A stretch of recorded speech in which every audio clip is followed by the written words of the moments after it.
The latest big story this morning was the arrest which was made regarding the connection to the death of actor Matthew Perry.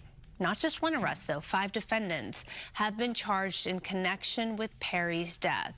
They include a woman named Jasveen Shengha, and officials actually say she's known as the ketamine queen. Santa Monica doctor, Dr. Salvador Plasencia, and San Diego doctor Mark Chavez. They were arrested for supplying the drugs.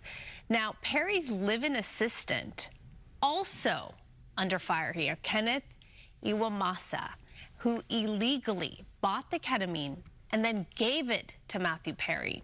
The U.S. attorney prosecuted the case against the doctors, wondering over text messages how much money Perry would actually be willing to pay.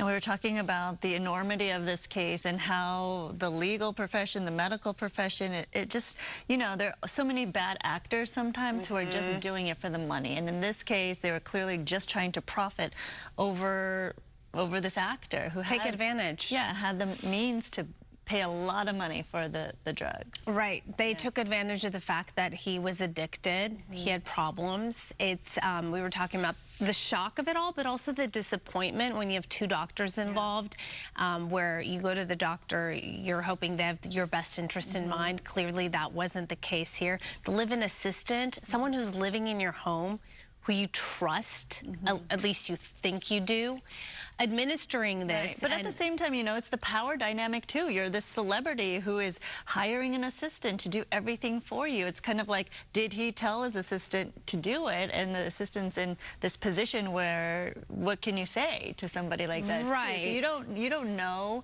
But then you go back to the doctor who's supplying this, right? Who did the initial injection, by the way. So clearly, it's a tangled web, you know, when you do have a lot of fame, money at your disposal, the things that happen around that. And an addiction. So Matthew Perry had been seeking, you know, ketamine, right? And he'd gone to a clinic where that's where you go when you need this.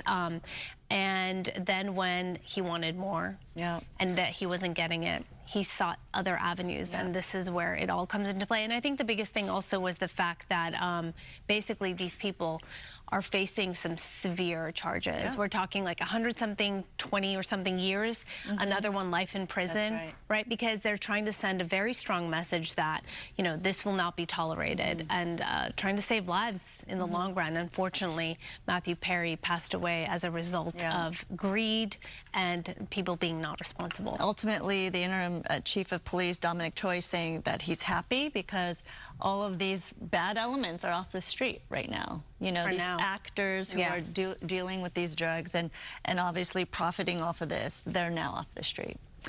All right, on to this.